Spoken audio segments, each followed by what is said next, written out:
Assalamu alaikum ji and a very good day to all of you future officers. My name is Azaz and this is my series on CSS preparation lectures.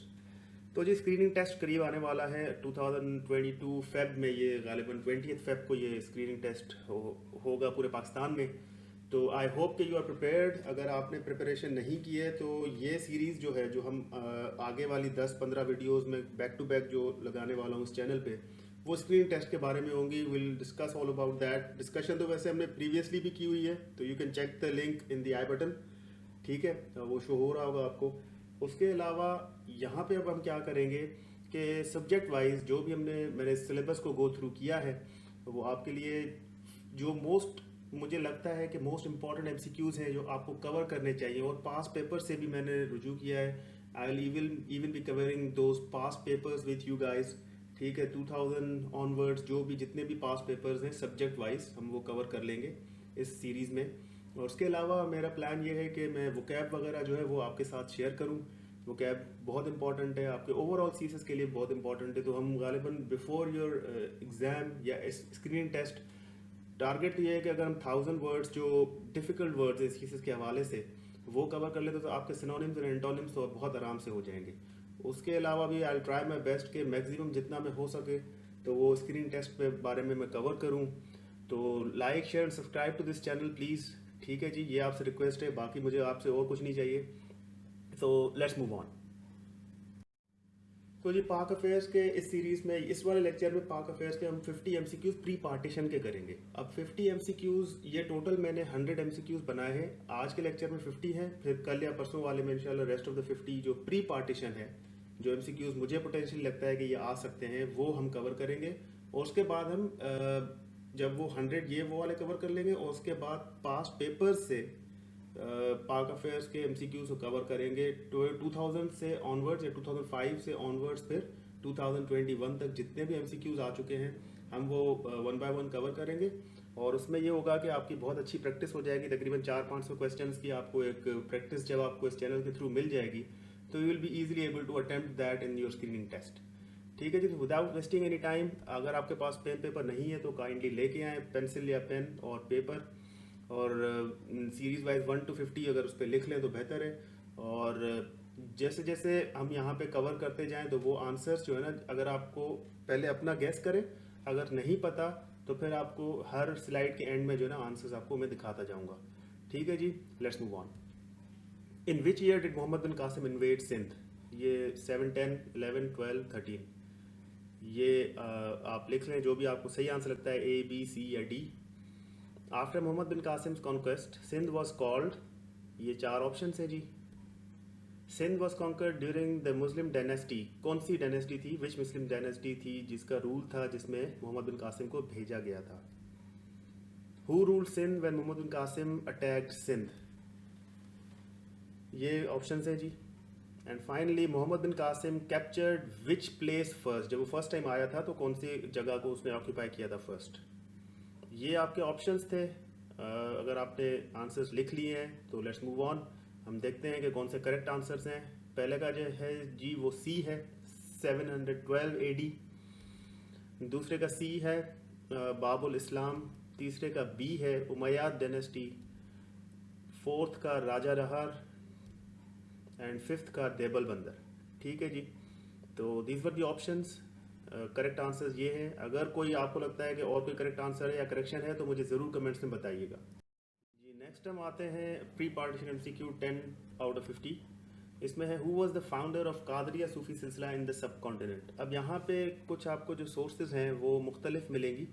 4 basically सूफी सिलसिलास थे और उन चारों के founders और फिर उनके founders in the सब continent मुख्तलिफ हो सकते हैं, लेकिन जो मेरी इन्फॉर्मेशन है मैंने उसके मुताबिक जो है वो ये एमसीक्यू बनाए हैं, तो इसको आप डबल चेक भी काइंडली कर लीजिएगा। ये 4 हैं जी, इनमें से कोई एक नाम है। उसके बाद है who was the founder of Suhrawardiyya Sufi silsila in the subcontinent, ये ऑप्शन है आपके पास।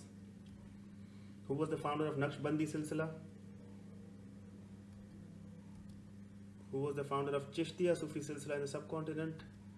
एंड फाइनली जो क्वेश्चन है कि सिख रिलीजन में जो उनकी होली बुक है उनका नाम क्या है, तो ये है ऑप्शन आपके पास।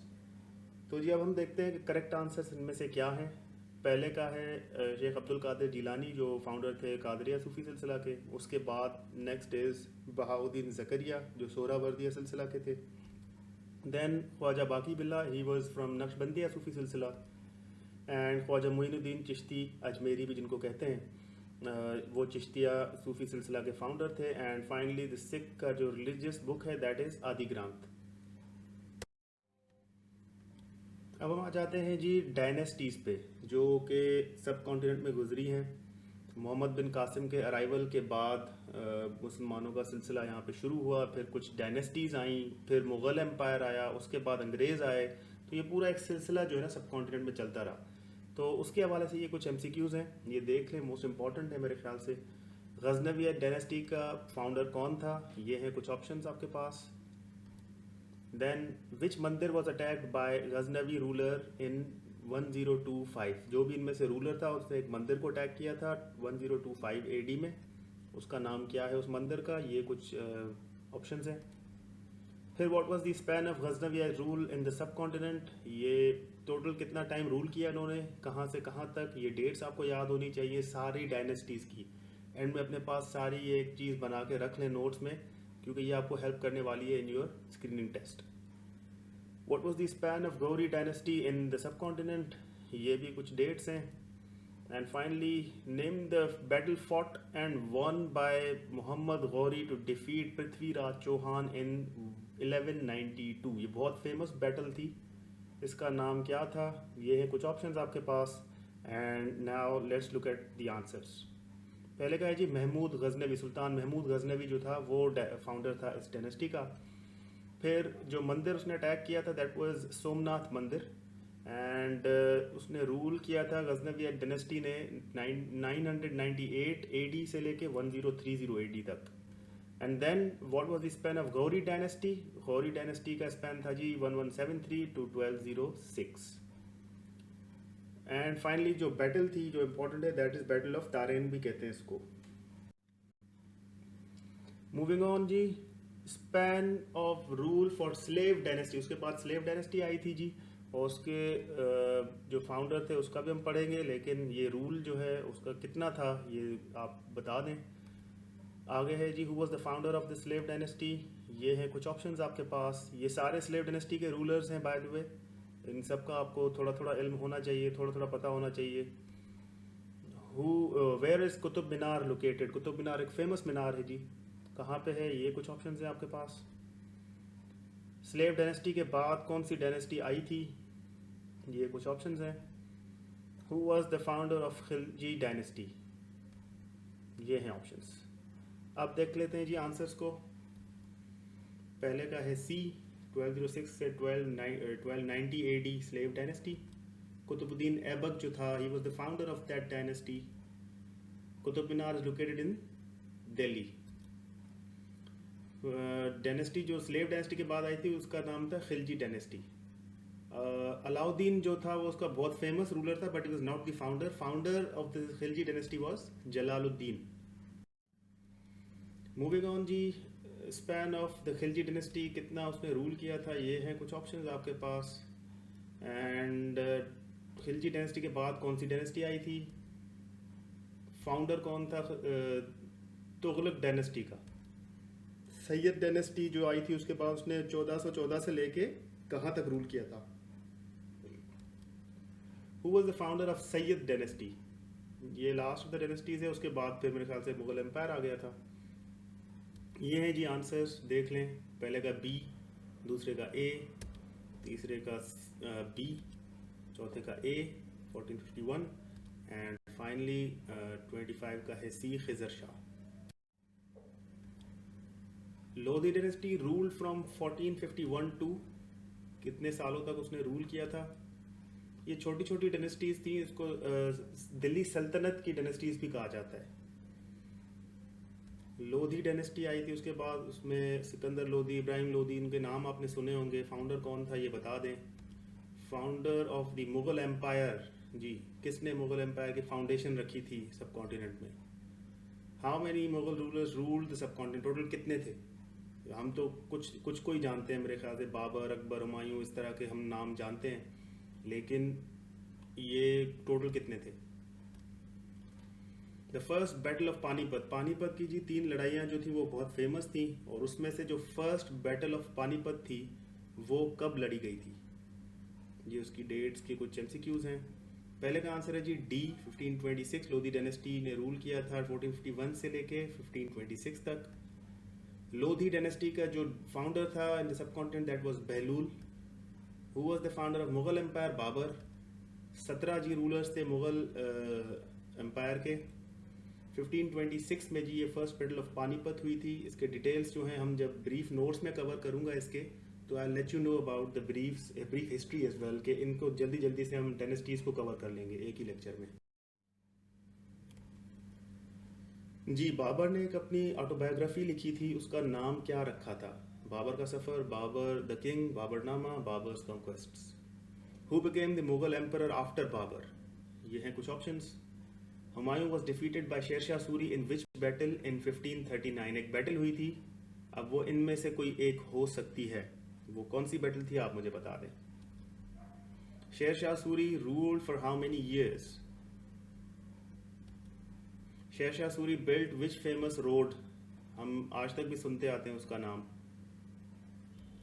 ये हैं कुछ ऑप्शंस और ये आंसर है आपके जी। Babur wrote his own by autobiography, वो थी ऑटोबायोग्राफी, वही होती है जो बंदा खुद लिखता है ना, तो ये बाबरनामा, ठीक है, सी आंसर है। Humayun was the second emperor after Babur. And then battle of Chausa 1539 में जो है लड़ी गई थी शेरशाह सूरी एंड हुमायूं के बीच में। शेरशाह सूरी ने ये जंग जीत ली थी and then he ruled for 15 years. और जी फेमस रोड जो उन्होंने बनाई थी दैट इज जीटी रोड। अब आ जाते हैं सेकंड बैटल ऑफ पानीपत कब लड़ी गई थी? ये कुछ ईयर्स हैं। How old was Akbar when he ascended the throne? जब उसने बेसिकली रूल पे जब वो आया था तो कितने साल की एज का था? Who wrote Akbar's biography called Akbarnama? Akbarnama एक किताब लिखी गई थी अकबर के ऊपर, तो इनमें से किसने लिखी थी वो? Akbar built Lahore fort in which year? कौन से साल में जी? Which Mughal emperor came after Akbar? Let's have a look at the answers. पहले का है 1565 सेकंड बैटल ऑफ पानीपत, और उसके बाद 14 साल का था जी Akbar when he ascended the throne, very young age. And Akbarnama जो है वो अबुल फजल ने लिखा था, वो मेरे ख्याल से उसका वजीर भी था ना। लाहौर फोर्ट जो है वो 1572 में जो है बन चुका था। जहांगीर जो था came after Akbar as a ruler. अब आ जाते हैं जी, what was original name of Jahangir famous wife Nur Jahan? Nur Jahan उसकी वाइफ का नाम सुना होगा आपने, लेकिन उसका एक असली नाम भी था, वो क्या था इनमें से? रुखसार बेगम, शाजिया बेगम, मेहरबानो, मेहरुन्निसा, कौन सा नाम था? Where is Jahangir buried? कहाँ पे जी उसकी तदफीन हुई थी? तो ये हैं कुछ ऑप्शंस।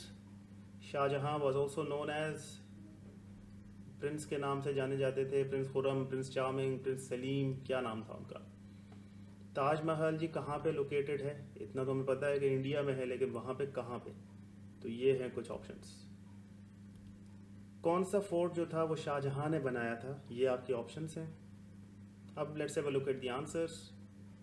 डी पहले का है मेहरुन्निसा, सेकंड का है लाहौर, बी तीसरे का है जी ए प्रिंस खुरम, चौथे का है C Agra, and finally D red fort. Last 5 MCQs पे आ जाते हैं जी। The real name of Mumtaz Begum, जो शाहजहां की वाइफ थी, उनका जो असली नाम था वो क्या था? Mehrbano, Arjuman Bano, Noorjahan, Rukhsar. When did Shahjahan build Shalimar garden? कब बनाया था जी? Who built Badshahi mosque in Lahore?